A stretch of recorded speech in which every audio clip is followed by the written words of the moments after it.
Так, ну давайте, пожалуй, начнем. So at the previous lecture we introduced Banach spaces. So let's continue our discussion of them.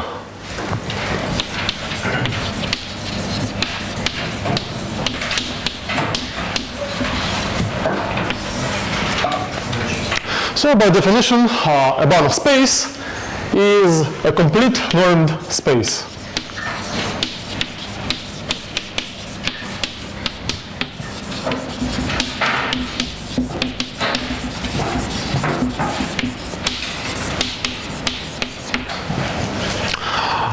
The word complete has here the usual meaning, that is, each Cauchy sequence converges. We discussed some simple examples of Banach spaces, so let's recall them. First, we observed that each finite dimensional normed space is a Banach space.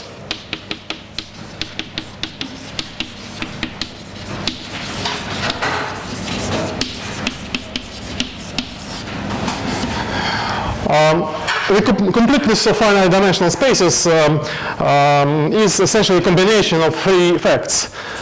First, we know that Rn is complete with respect to the Euclidean norm. Second, we know that the completeness is preserved if we replace the norm by an equivalent norm. And we also know that all norms on the finite dimensional space are equivalent. And this implies that all finite dimensional normed spaces are Banach spaces. Also, we know that the space little infinity of x, which consists of all bounded functions on an arbitrary set x, is complete. So it's a Banach space. The canonical norm here is the uniform norm or the supremum norm. If X is a topological space, then we can consider the space of all continuous bounded functions on X, CB of X. So we know that this is a closed vector subspace in L infinity of X, and so it's a Banach space. So clearly a closed subset of a complete metric space is also complete. So today we will add some more items to this list.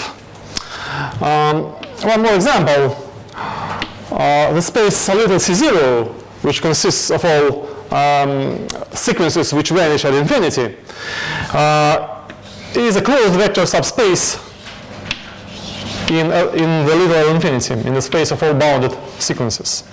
This is a simple exercise to show that this subset is indeed closed. So it's a Banach space. Little C0 is also a Banach space. One more nice example is the space Cn of AB of n times continuously differentiable functions on any closed interval of the real line. So let's recall that the canonical norm on this space is given by the following formula. So we take the supremum norm of each derivative of this function f from k to n, and then we take the maximum of these norms. So this is a canonical norm on this space, and it's a useful exercise to show that this space is indeed complete. So these two statements are useful exercises, which are in the exercise sheet 2. Another important example is the little LP space. So let's prove the following proposition. The little LP space is a Banach space.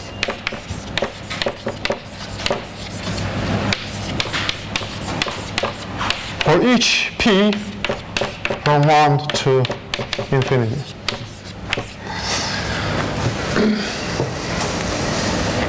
So just in case, let me recall that the little LP space consists of all sequences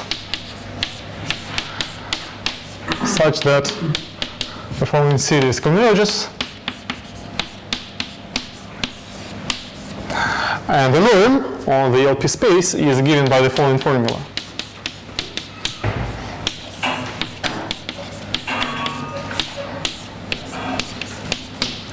So this is the definition of the little LP space, if P is finite. If P is finite. If P is infinite, then the little infinity space consists of all bounded sequences, and we already know that it is complete, because it's a special case of this space. So now we have to prove this proposition in the case where P is finite.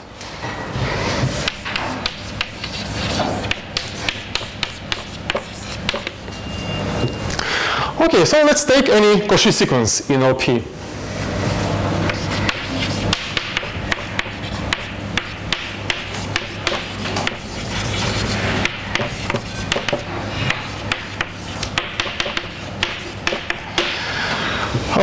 So each element of the sequence xn is an element of the little LP space. So it has the following form: xn1, xn2, and so on. So the superscript refers to the number of an element of the sequence, and the subscript refers to the coordinate of the respective element. Okay, let's write explicitly what this condition means. This means that for each positive epsilon, there is a natural number n, such that the distance between xm and xm is smaller than epsilon whenever little l and little m are big enough. This is precisely the definition of a Cauchy sequence. Okay, let's now do the following. We take any natural number k and observe that we have the following obvious inequality. If you consider the kth coordinate of the respective sequences xn and xm, then this number, the modulus of their difference, can be evaluated as follows.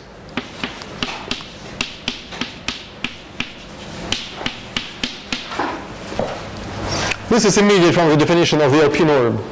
So each coordinate is less than or equal to the norm for the whole sequence. So we have this estimate, but this is less than epsilon whenever n and m are big enough. And this inequality implies that x and k, where k is fixed and n runs over the natural numbers, is a Cauchy sequence of numbers. This is a Cauchy sequence in our base field.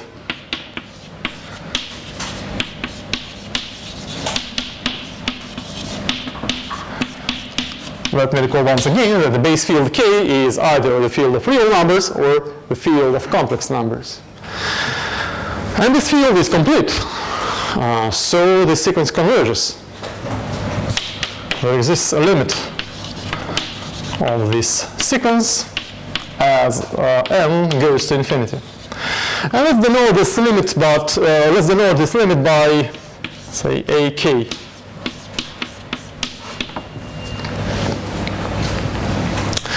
So for each natural number we have an element ak.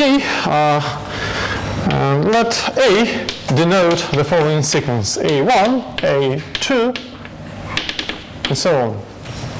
So this is an element of the space of all sequences, k to the power n. And this is a good candidate for the limit. So what do we know about this A? We know that our sequence xn converges to A pointwise. That is, each coordinate converges to the respective coordinate of A. But we want to prove something different. We want to show that A, this is our claim.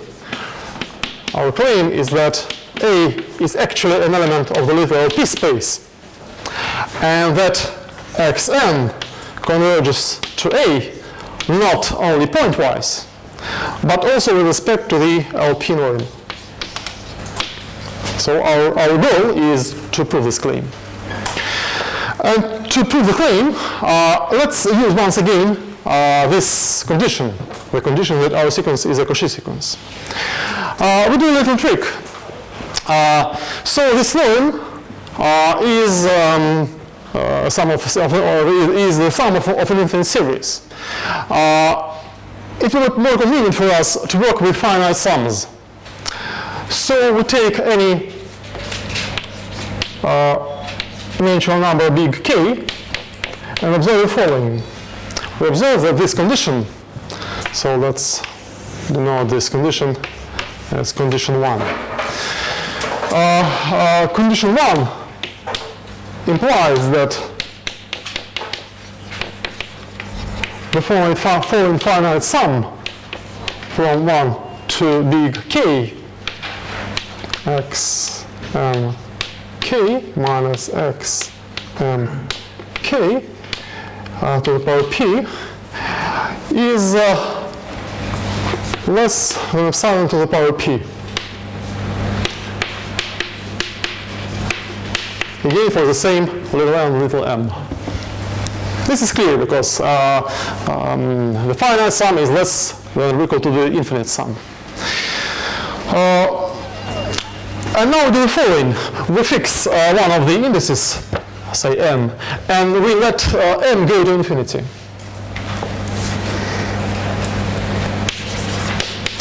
If we now let m go to infinity, we see that this number here goes to ak. Excuse me. Yeah. Can you prove that it will be less than epsilon power of p again? It's on because we are taking sum from 1 to k. Well, let's look here once again. So we have this inequality. This is, what is this?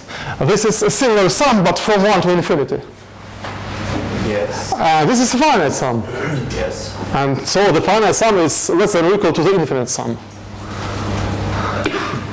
Yeah, but the infinite sum is less than or equal to epsilon, but not to the epsilon in the power of p. The norm is given by this formula. So when we take when we take the pth power of this and this, we get the infinite sum, and the finite sum is less than or equal to the infinite sum, and the infinite sum is less than epsilon to the power p. Okay? Okay, so now we let m go to infinity. We let m go to infinity, and we get the following. The finite sum from 1 to k, x k minus a k to the power p is less than or equal to epsilon to the power p. And it holds if n is bigger than big N, and for each natural number k. So the big K was arbitrary. So all these finite sums are now bounded by the same constant. This implies that the infinite series converges.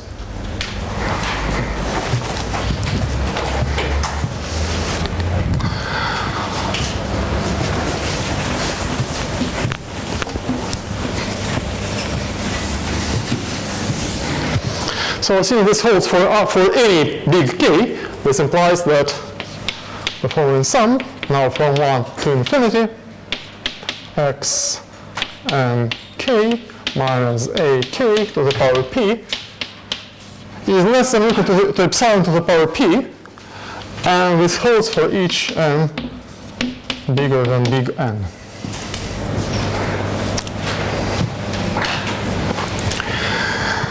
Equivalently, this means the following. This means that, first of all, this sequence xm minus a is an element of LP, because the sum is finite. Xm minus a sits in LP, and that the norm of this element, xm minus a, the LP norm, is less than or equal to epsilon.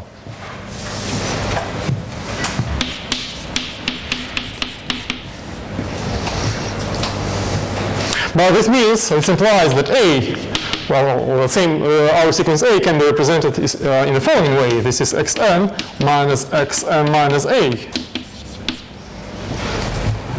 So this is clear, but xn sits in LP, and xn minus a also sits in LP. And we know that LP is a vector space. And since LP is a vector space, this element sits in LP.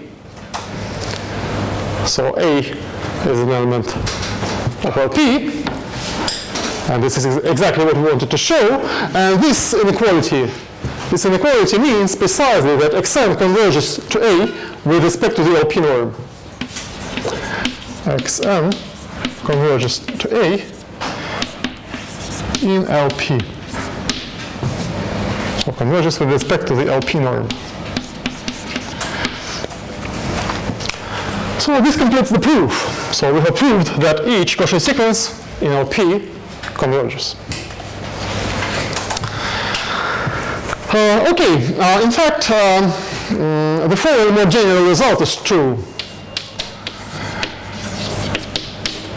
It turns out that if we have an arbitrary measure space,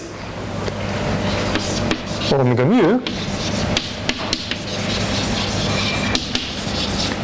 an arbitrary measure space, then the big LP space, LP of omega mu, is a Banach space.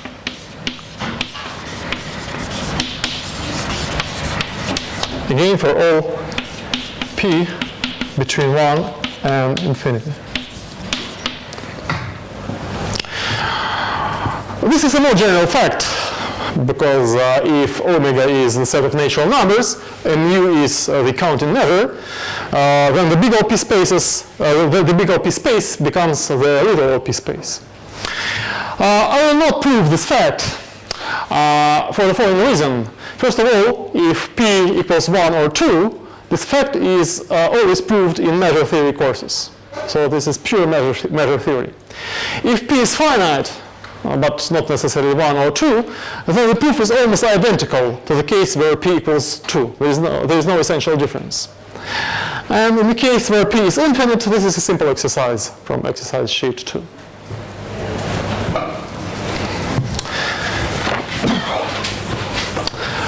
Okay, our next example of a Banach space is the space of bounded linear operators. So we have the following result. If X is an ordered space, and Y is a Banach space, then the space B of xy of all bounded linear operators from x to y is a Banach space.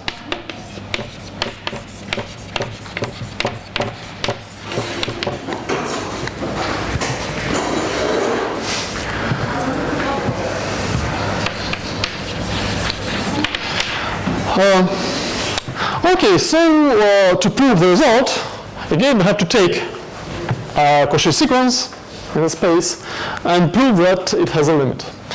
So let Tn be a Cauchy sequence. A Cauchy sequence in the space of bounded operators from x to y.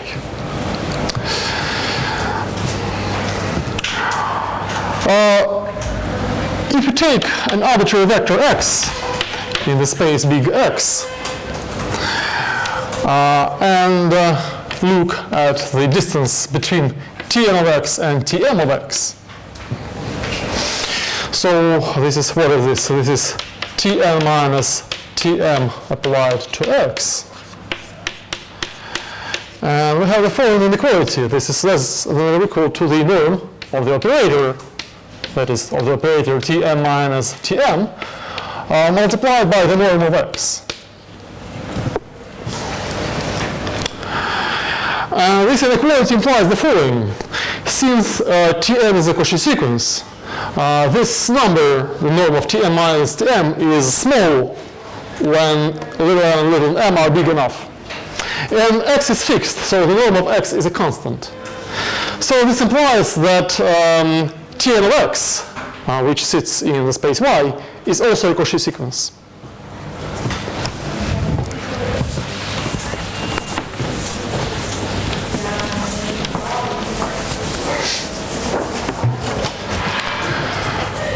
So this implies that for each little x, Tn of x is a Cauchy sequence in Y.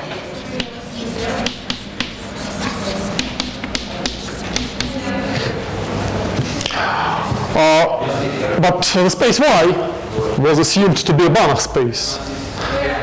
And so the sequence has a limit. There is a limit of the sequence Tn of x. Let's denote this limit by T of x. So it depends on, of course, on the vector T. So let's denote it by T of x.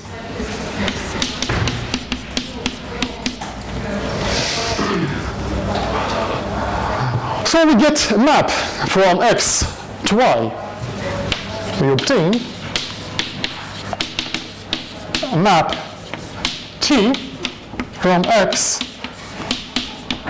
to y such that Tn converges to T pointwise. Tn of x converges to T of x for each x. And again, this is a candidate for the limit. So it acts from x to y, and our sequence converges pointwise. So now we have to show that this map is a bounded linear operator from x to y, and that Tn converges to T not only pointwise, but also with respect to the operator norm.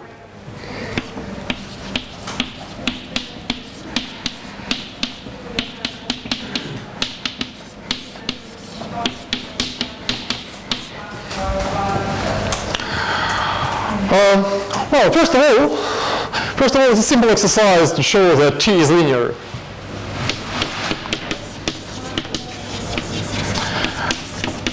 I'll leave this as a simple exercise for you.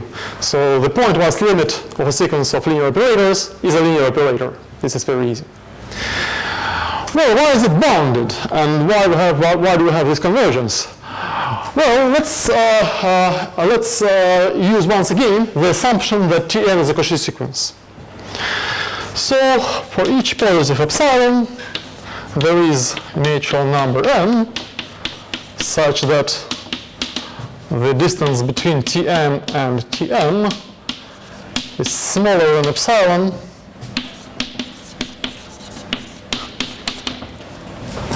for these values of n and m. Well, we remember that the norm of a bounded operator is the supremum over the unit bow. So this implies that for each vector x in the closed unit bow of the space x, Tn of x, the norm of Tn of x minus Tm of x is smaller than epsilon.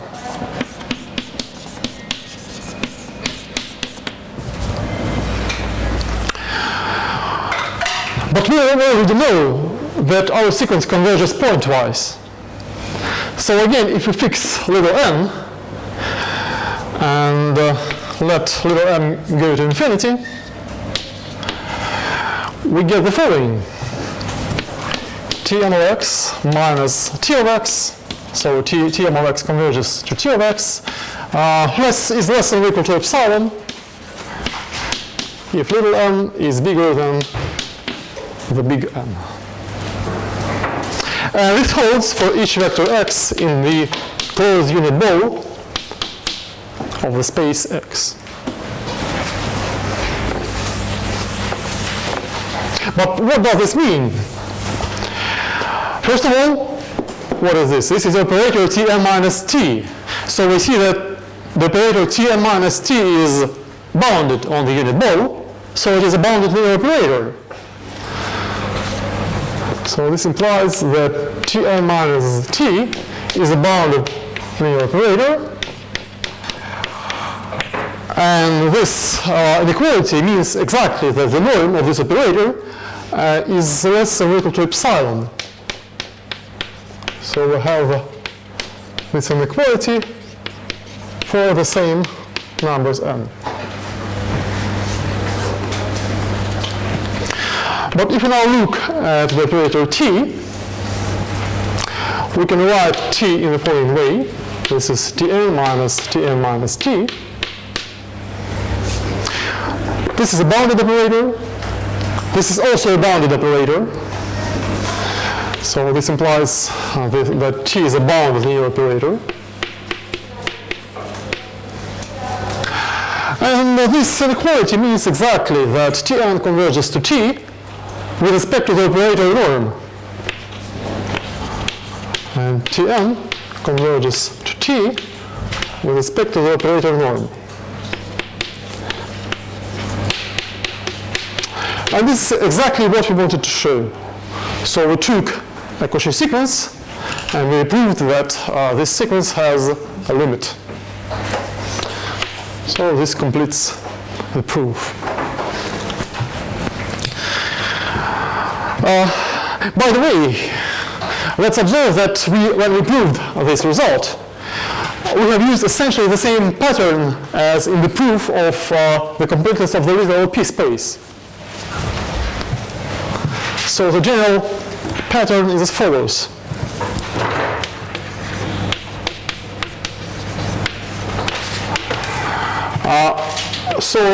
The first step, we took the Cauchy sequence in our space, and we deduced that our sequence is pointwise Cauchy.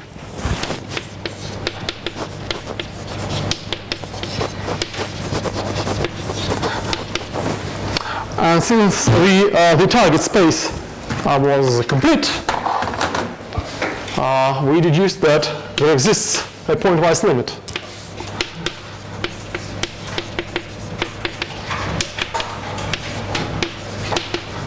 And this was the first step in the proof.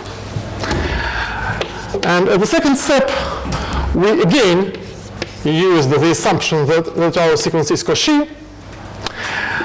And when we combined this with the existence of the pointwise limit, we deduced that this pointwise limit,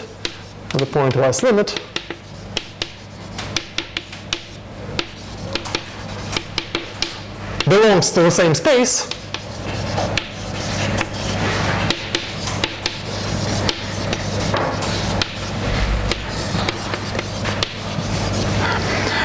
And that this sequence converges with respect to the norm of the space.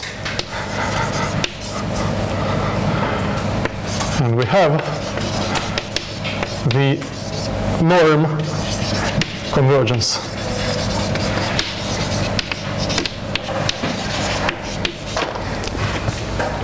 So this pattern was used in the proof of both propositions. In the proof of the completeness of the literal p-space, and in the proof of the completeness of the space of bounded operators.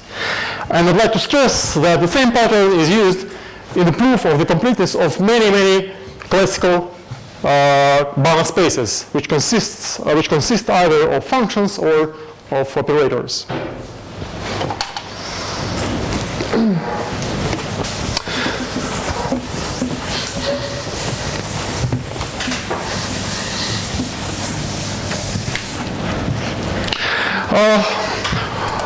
One more simple but important property of Banach spaces is the following result. This is the so-called extension by continuity theorem. Extension by continuity.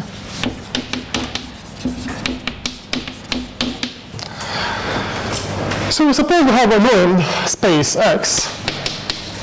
X is a normed space. Suppose that X0 is a dense vector subspace. A dense vector subspace of X. Dense is плотное векторное пространство. And Y is a Banach space. Y is a Banach space. And suppose that we have a bounded linear operator T from X0 to Y. So it is defined on X0, which is a dense subspace in X. Then we have the following statement. First of all, I claim that there exists Well, maybe let me denote it by T0. So it acts from X0, so let's denote it by T0. First of all, I claim that there exists a unique bounded linear operator T from X to Y, which extends T0, such that T restricted to X0 is T0. So unique T0 uniquely extends from X0 to X. Second, I claim that the norm of the extension of T is the same as the norm of T0.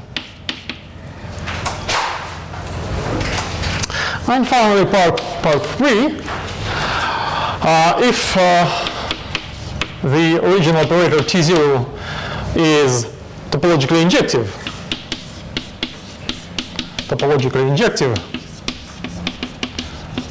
or if it is an isometry,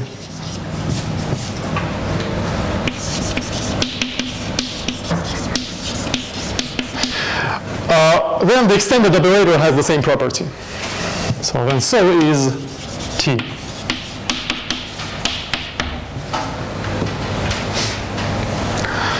So this is the extension by continuity theorem.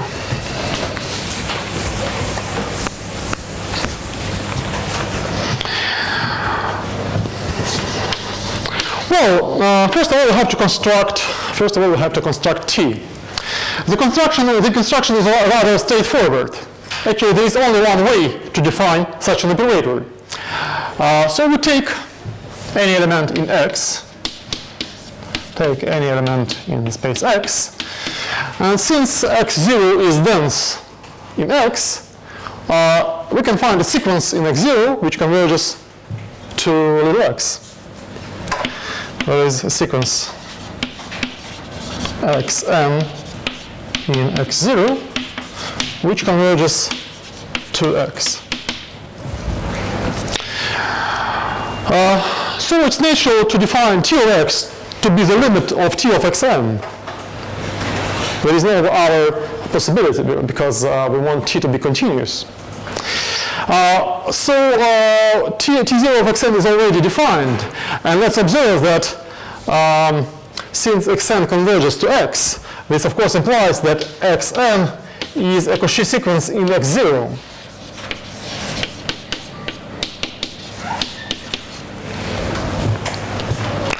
But we already know that a bounded linear operator takes Cauchy sequences to Cauchy sequences. So this implies that T0 of Xn is a Cauchy sequence in Y. This is a Cauchy sequence in Y. And by assumption, Y is a Banach space. So the sequence has a limit.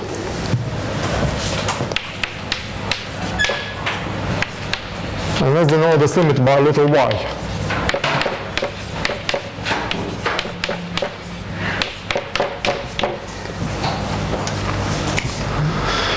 Now it's natural to define T as follows. T of X equals Y. But before we can do it, we have to show that this construction doesn't depend on the choice of the sequence Xn. This is rather easy. So if we have another such sequence, if Xn prime is another sequence in X0, which converges to X, then, of course, the distance between Xn and Xn prime goes to 0.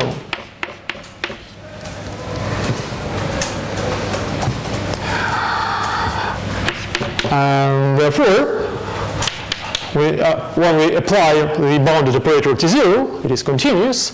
So this implies that the distance between T0 of Xn and T0 of Xn prime goes to 0.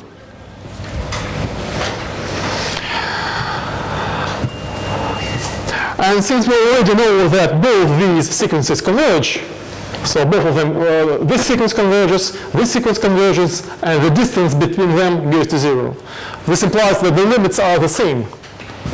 This implies that the limit of t0 of xn prime equals the limit of t0 of xn, and this is our vector little y.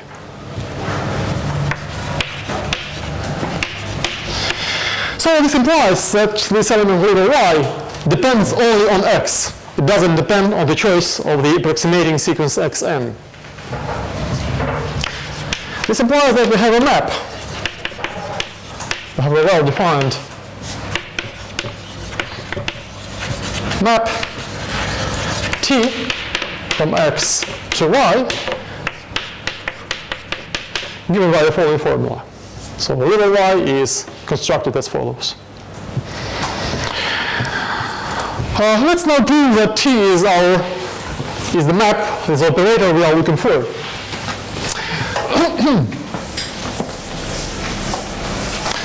First of all, it's a simple exercise to show that T is linear.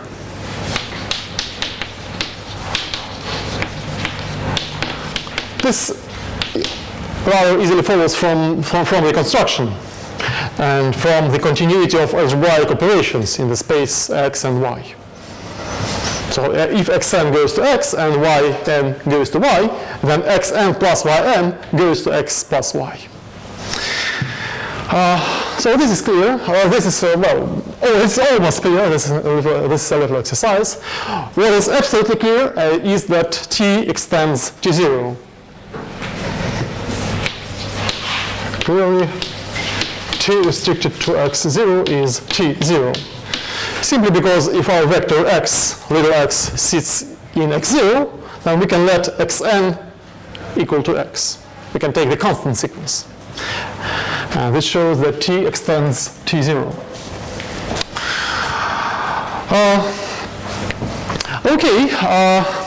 Why is it bounded?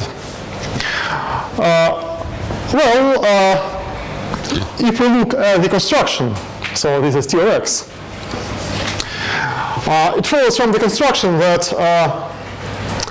the norm, by construction,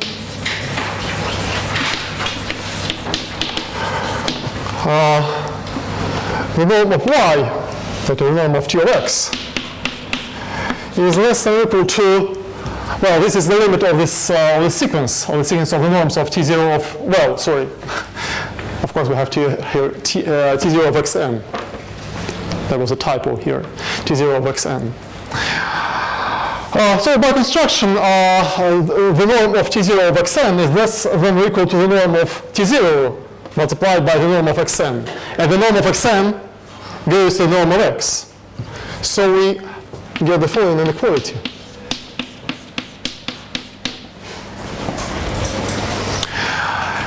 This estimate implies, so this holds for each element little x in x, this implies that the norm of T is less than or equal to the norm of T0.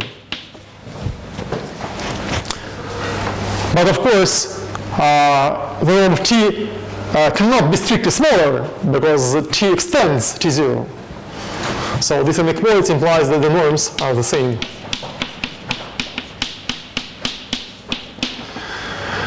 And this completes the proof of part 1 and part 2. How you got first inequality? This one? Yeah. Well, look here. So let me write this down in more detail. So we have this.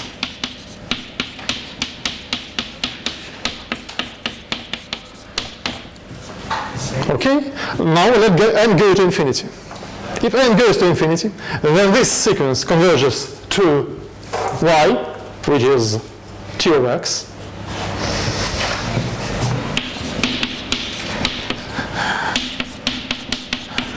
And xn goes to x. So when we take the limit of both sides, we get, sorry, this is T0. When we take the limit of both sides, we get this inequality. So this sequence converges to x by assumption, and this sequence converges to T of x simply by the construction of our operator. So this is the explanation of this inequality. Okay, so we see that T is bounded and that the norm of T is the same as the norm of T0.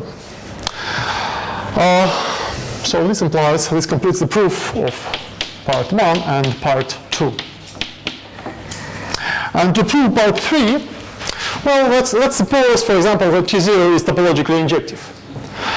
That is, T0 is a homomorphism onto its image. At the previous lecture, we observed that this is equivalent to the following property. There exists a constant if T0 is topologically injective, then there is a constant c, little c, such that T0 is bounded below in the following sense. For each x in x0. Okay, now the same argument as here, the same argument as above, shows the following.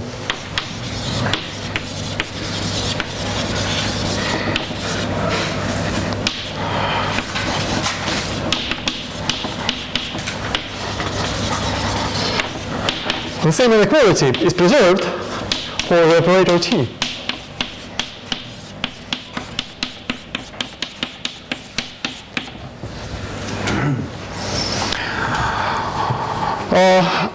And this implies that this means that T is topologically injective.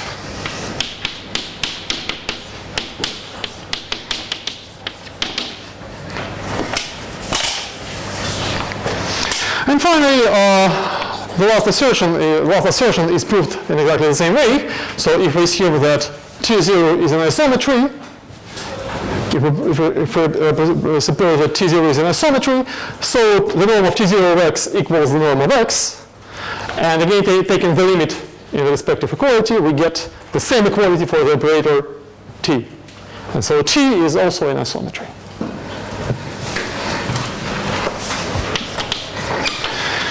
Okay, so this completes the proof.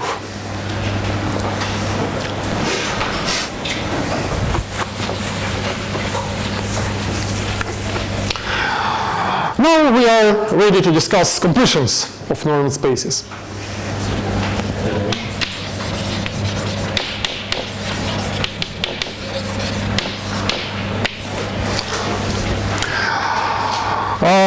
Well, to begin with, let's recall the standard definition of the completion of a metric space. This is definition 1, which you probably know from either from your topology course or from your calculus course. If you have a metric space X, if X is a metric space, then a completion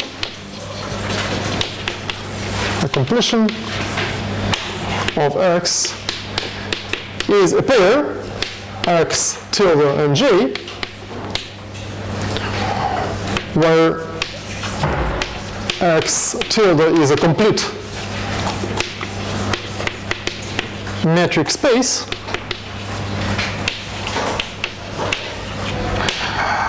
and J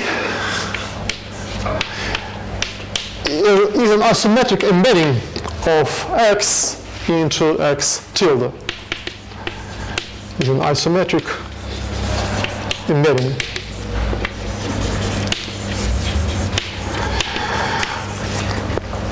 Such that the image of J is dense in X tilde.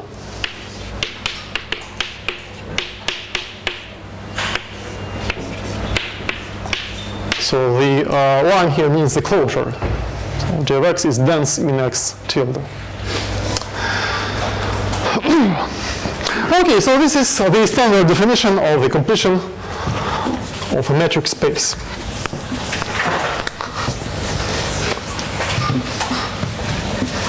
In the case of norm spaces, the definition is slightly different. This is our definition 2.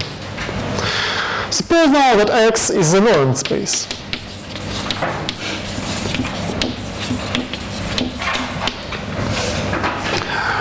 Well, by definition, a completion of X is a pair X tilde and J, where X tilde is a Banach space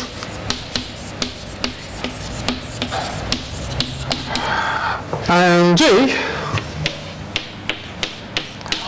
is a linear isometric embedding of x into x tilde.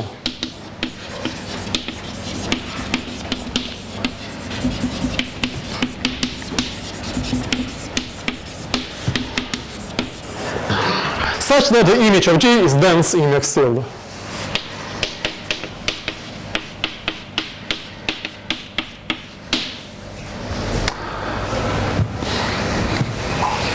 Okay, I'd like to stress that definition 2 is not a special case of definition 1, because first of all, here x tilde is not just a metric space, but is a Banach space. So x tilde is assumed to have a vector space structure. And second, J has to be linear, not just isometric, but linear isometric. That's the difference. So definition 2 is not a special case of definition 1. It's very similar, but it is different. So our first goal, of course, is to show that each norm space has a completion in the sense of definition 2. Theorem 1. Each normed space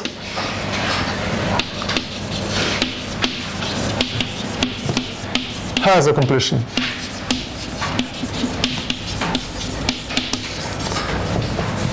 In the sense of definition 2.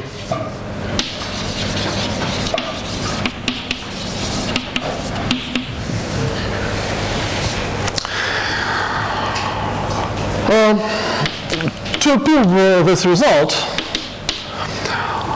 we will apply the well-known fact that each metric space has a completion in the sense of definition 1. So we take a normed space, we forget about the vector space structure, and we take the completion in the usual metric sense. So let x tilde and j be a completion of x in the sense of definition 1.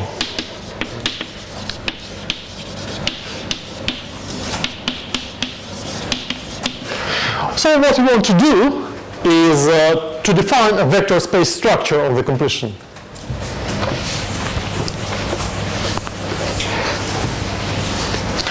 The construction is very similar to the proof of the extension by continuity theorem. So we take two vectors, x and y, in x. First of all, let's adopt the standard convention. So let's identify x with a subspace, with the respective subspace of x tilde. So we identify, for simplicity, x with the subspace j of x in x tilde by identifying little x with j of x. So x, if we adopt this convention, then x becomes a subset of x tilde. So in order to define the vector space structure on x tilde, we take two elements, x and y, in x tilde, and find two sequences. Find sequences xn and yn in x, such that xn goes to x and yn goes to y. So j of x is dense in x tilde, so such sequences exist. And we define the sum of x and y to be the limit of xn plus yn.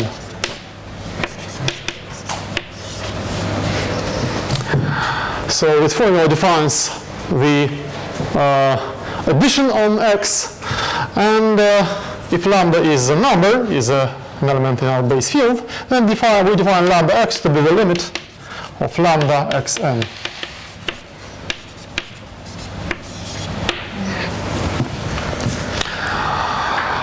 It's a simple exercise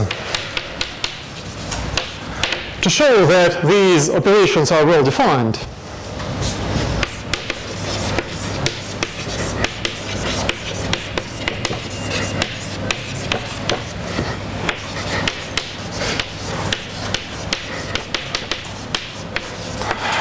and they make X tilde into a bounded space. So X tilde becomes a vector space.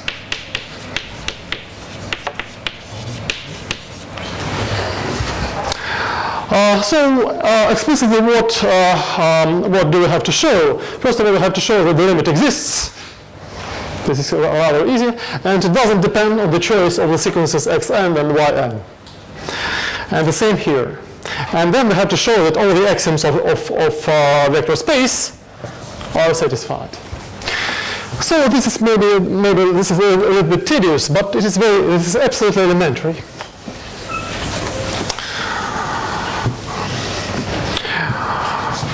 So this defines a vector space structure on the space big X.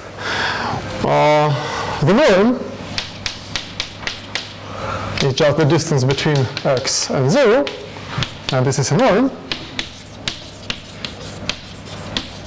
on X tilde. Again, this is an exercise.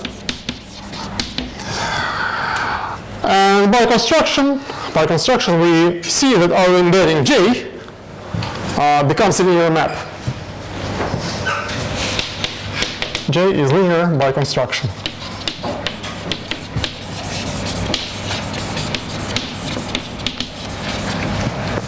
So modulo this exercise, this completes the proof.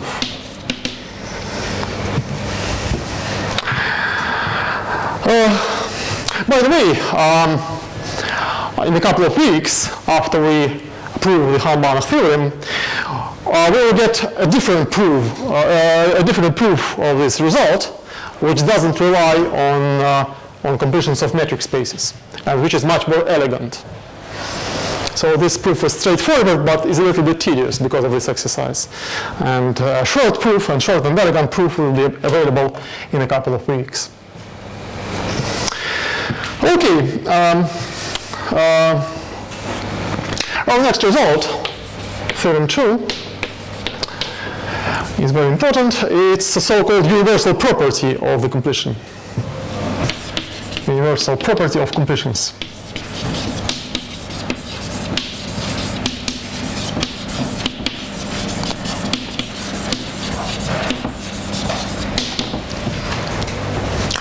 So we suppose that X is an ordered space, Y is a Banach space, and T is a bounded linear operator from X to Y. First of all, I claim, so let's draw a picture. This is X, this is Y, this is T, and this is the completion X tilde of X.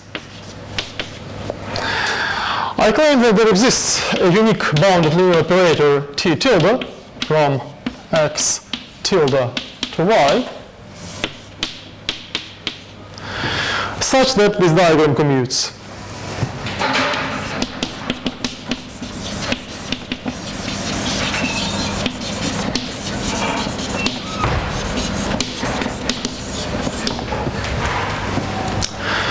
Moreover, this is part 2, the norm of T tilde equals the norm of T. There is unique, thank you. There is a unique bounded operator T tilde such that the diagram commutes. The norm of T tilde equals the norm of T. And part 3, if T is topologically injective or is an isometry, then so is T tilde.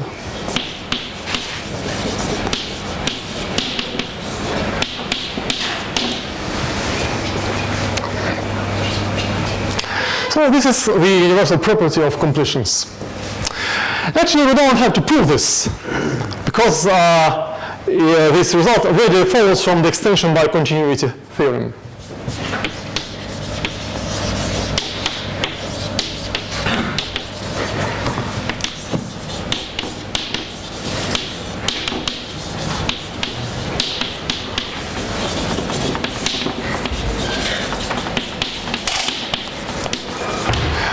Well, since J is a linear isometric embedding of X into X tilde, we can identify X with a dense vector subspace in X tilde, namely with the image of J, and we simply apply the extension by continuity theorem. And that's it.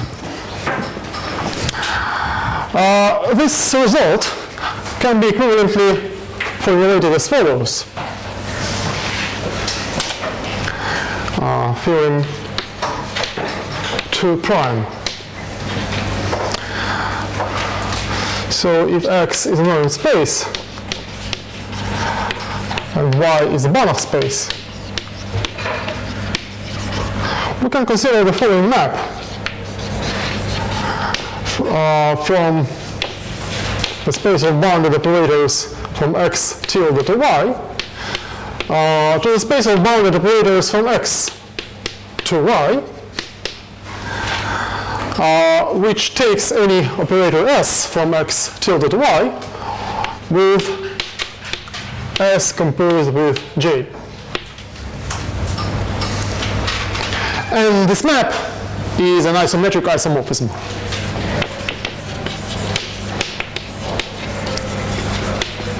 It's an isometric isomorphism.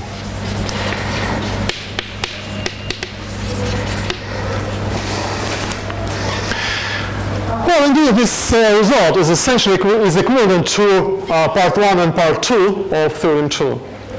So this means that this map is, the bijectivity of this map means precisely part 1. So for each operator from here to, from X to Y, that is for each element here, there is a unique element here, a unique operator from X tilde to Y, such that the composition of T tilde and J equals T. So that's it.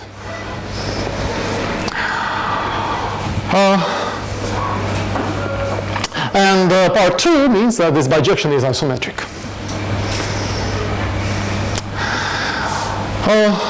Okay. Our next result is the uniqueness of the completion.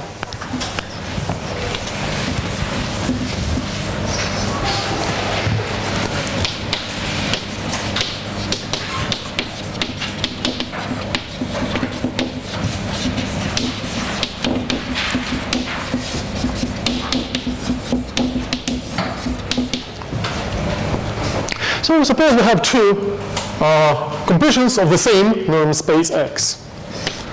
So X is a normed space, and X tilde and J, and say X hat and J prime are completions of X. So let's draw a picture. This is X. Here we have the first completion, X tilde. This is J. And here we have the second completion, X hat and J prime. I claim that there exists a unique isometric isomorphism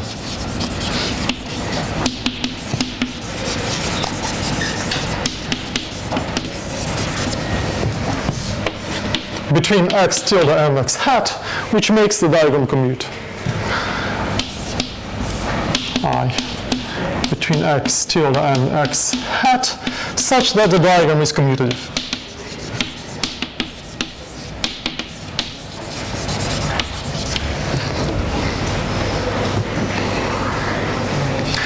So briefly, this result means that the completion of a normed space is unique up to unique isometric isomorphism over X.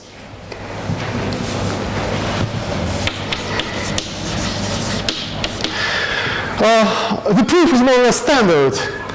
Actually, there is no functional analysis and no analysis in the proof. The proof of this result is a special case of a general category theoretic result about the existence of a representing object of a functor. So this is essentially a combination of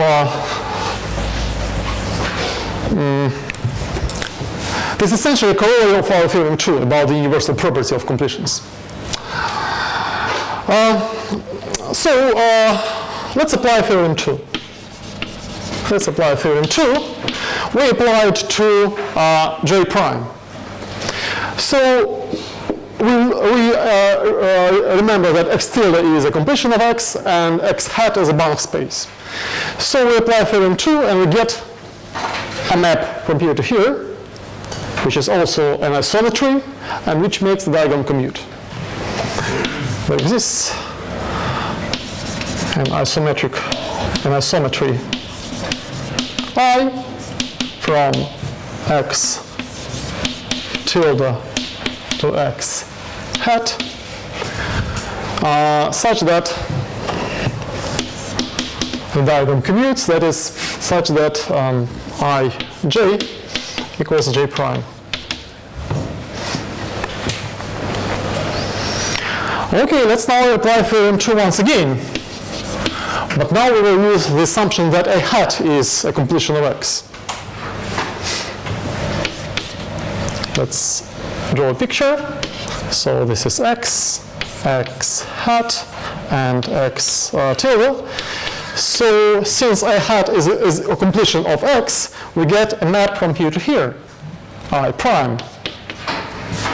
And it is an isometry because J is an isometry.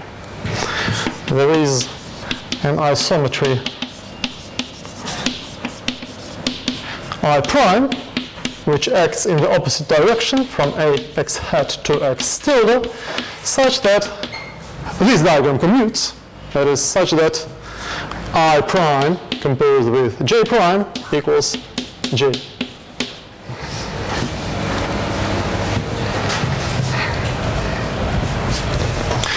And now let's look at another diagram.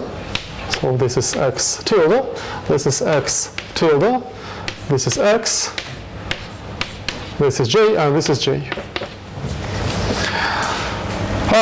Is there a map from here to here which makes the diagram commute? Of course there is a map which makes the diagram commute, namely the identity map.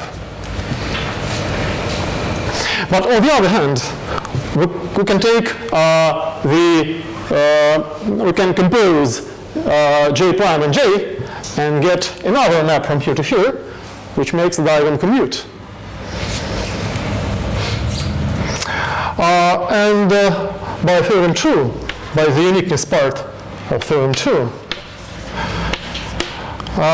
there is a unique, so the uniqueness is essential. There is a unique bounded operator T from x tilde to itself, such that the above diagram commutes.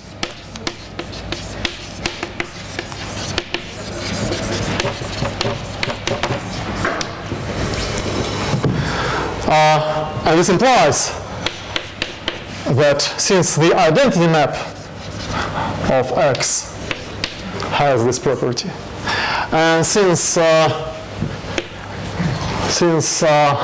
I prime composed with I has the same property, these two maps are necessarily the same. So this follows from the uniqueness.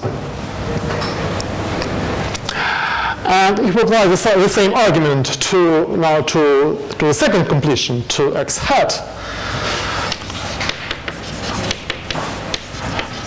we get the second equality, I composed with I prime is the identity map of, sorry, not x, but x tilde. And here we have the identity map of x hat.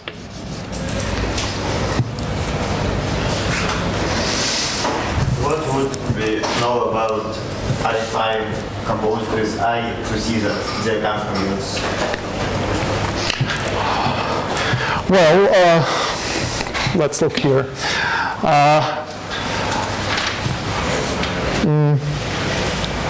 I prime composed with I and composed with j. Yes, so ij is j prime. So we get I prime j prime. And I prime j prime is j. And that's it. So it shows that the diagram commutes when we substitute here I prime composed with I. So it's basically a corollary of these two identities. Okay? Can we define the completion as a subcolimit inside the category if it has an universal property? Yes, exactly. So we can do we can define completion. We can use theorem 2 essentially as the definition of the completion. More exactly, part 1 and part 2 of this is part 1 and this is part 2. So part 1 combined with part 2 gives us an equivalent definition of the completion.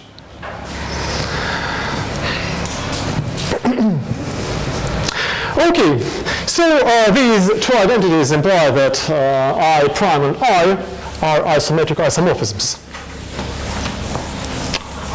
This completes the proof.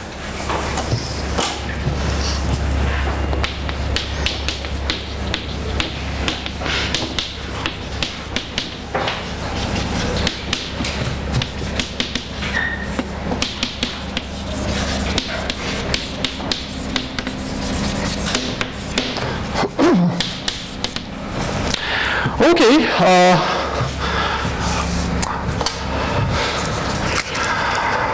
and our last result about completions is the functoriality of completions. This is theorem 4.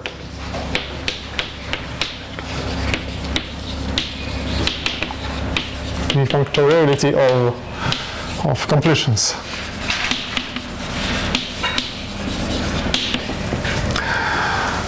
Suppose now that x and y are norm spaces, and that t is a bounded linear operator from x to y. And let's draw a picture. This is t.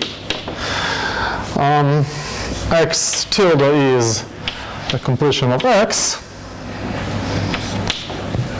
Y tilde is the completion of y. So we have the canonical maps jx and jy here. And I claim that there exists a unique bounded linear operator t tilde from x tilde to y tilde. This is t tilde, such that the diagram commutes.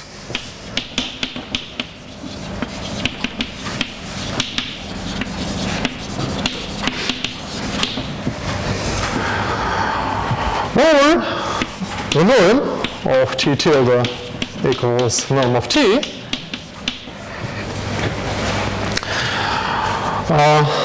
Part 3 is almost obvious, but essential. So if we apply this construction to the identity map of x, then we get the identity map on the completion.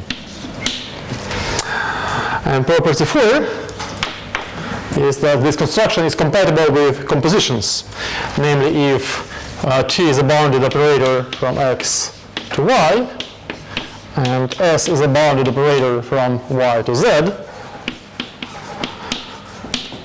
So we can take their composition and then take the tilde over the composition. And this is nothing but the composition of s tilde and t tilde.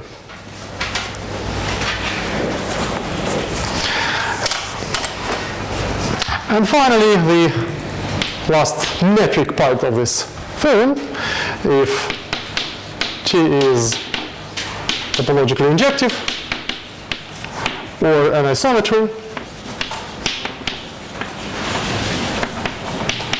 then so is t tilde.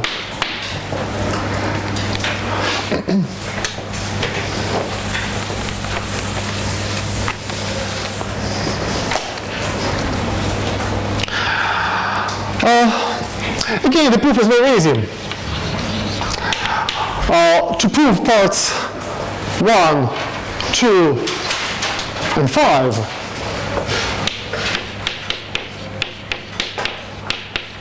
we simply apply theorem 2 to the map T_Jy. Jy_T, which acts from X to Y tilde. So Y tilde is a bound space, so we apply the universal property of completions and we get T tilde. And it's immediate that the norms are the same and we have condition 5, simply by theorem 2. As for parts 3 and 4, they easily follow from the uniqueness part of theorem 2.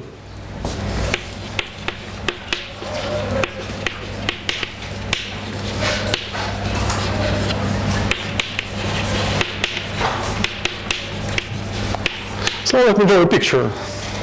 This is X, this is Y, and this is Z. Here we have T and S. This is X tilde, this is Y tilde, and this is Z tilde. Here we have the canonical embeddings into the completions, and here we have T tilde and S tilde. So this square is commutative, and this square is commutative. So when we remove the middle part, we get that S tilde composed with T tilde makes the diagram commutative. And by the uniqueness, this map, this composition equals the map S T tilde. And this proves the part 4 of the theorem. And the proof of part 3 is very similar. We take the identity map, and of course, the identity map of the completion extends the identity map of X, but since the extension is unique, we get this equality.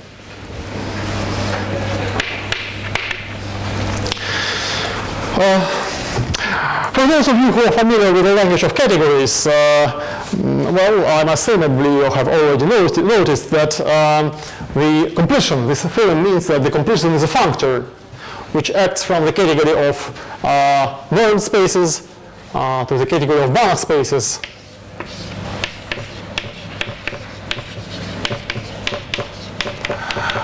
And theorem 2 states essentially that this functor is left adjoint to the forgetful functor which acts in the opposite direction. So we have an adjoint pair of functors. Okay. Okay, that's all for today. The next lecture we will discuss quotients of normed spaces and some real operators related to quotients, namely open operators and coisometries. And then we will begin to discuss Hilbert spaces.